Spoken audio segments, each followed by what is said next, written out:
what is really at stake here? Ultimately, yes, your livelihood is at stake, but ultimately, you can see this as a portal to awakening, awakening beyond the thought processes that induce fear in you, and ultimately accelerating your awakening by something like this threatening our civilization and being able to go beyond the thought process that go along with it and the emotional fluctuations, because a lot of people are, especially the people that it's happening to right now. I saw a few videos, but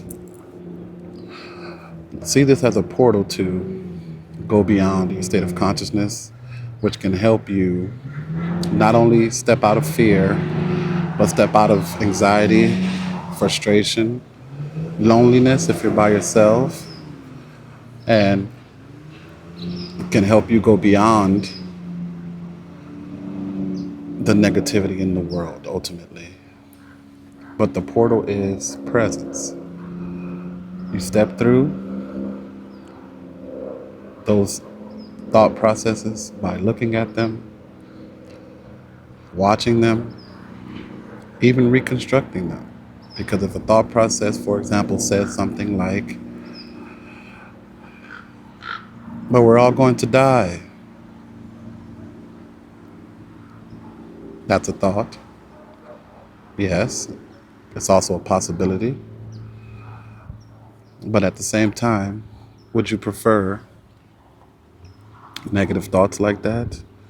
Or would you prefer to be able to observe that negative thought, watch it go by, and ultimately be able to reconstruct the way you think? Because ultimately, this is a little extreme, but the essence of who you are doesn't really die.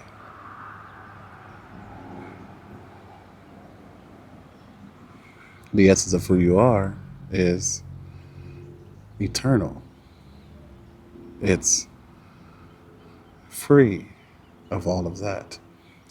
But you do have to use certain situations like this, doomsday, to allow yourself to recognize that essence within yourself. So a good anchor is to,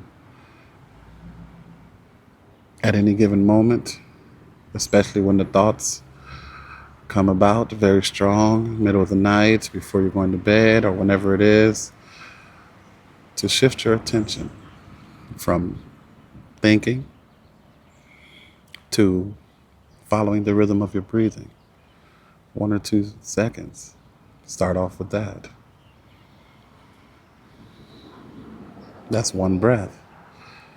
You ultimately can't be continuously thinking if you shift your attention to the rhythm of your breathing.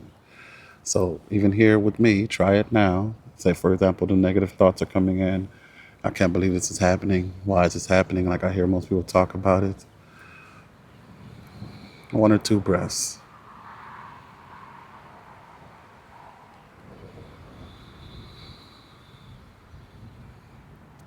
So at that time, with that actual conscious breath, if you actually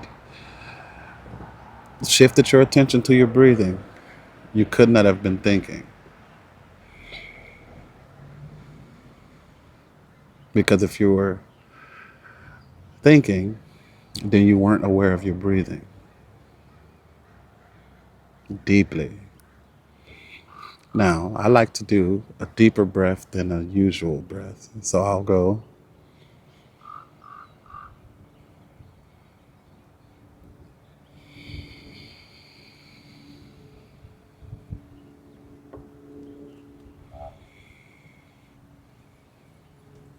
And usually just one is good enough for me.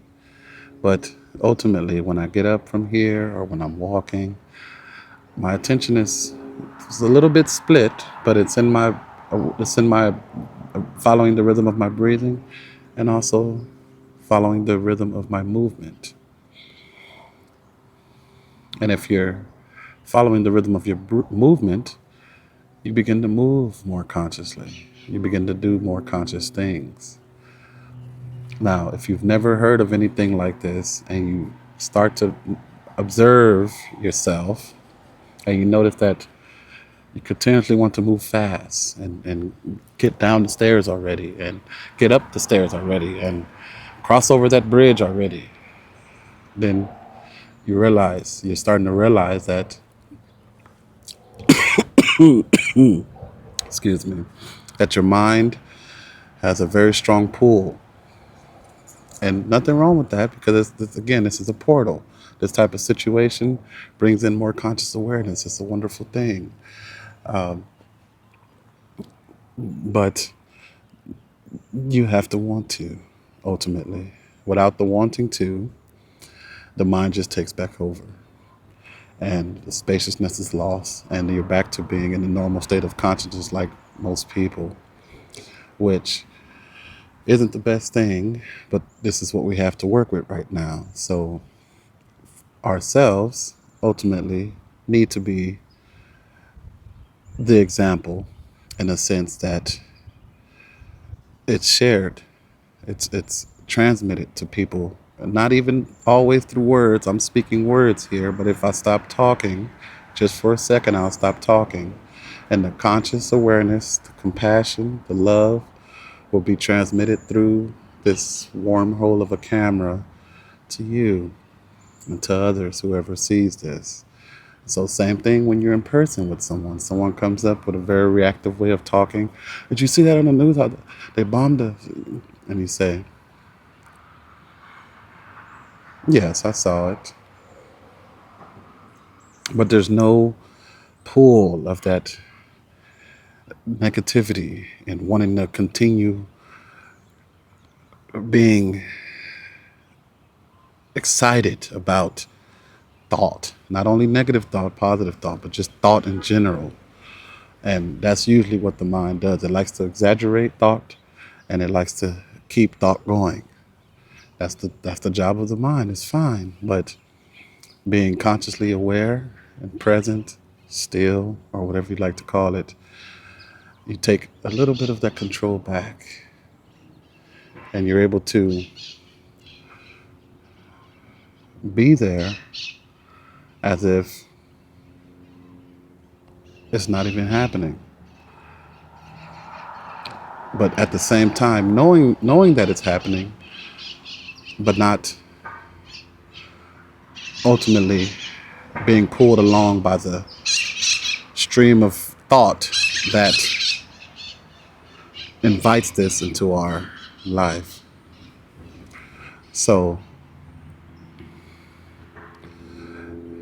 using your awareness, your observation to accelerate your state of consciousness, ultimately, to help you go beyond the negativity in the world right now.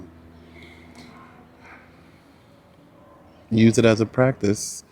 Watch the news and see what kind of thoughts come up, or read about it. See what kind of thoughts come up and see if you can just allow it to come up. You can even experiment with it and see if you can reconstruct a way of thinking about it. But ultimately, you want to be able to simply use the sort of presence to cut straight through that stream of thinking that ultimately brings fear and anxiety into yourself.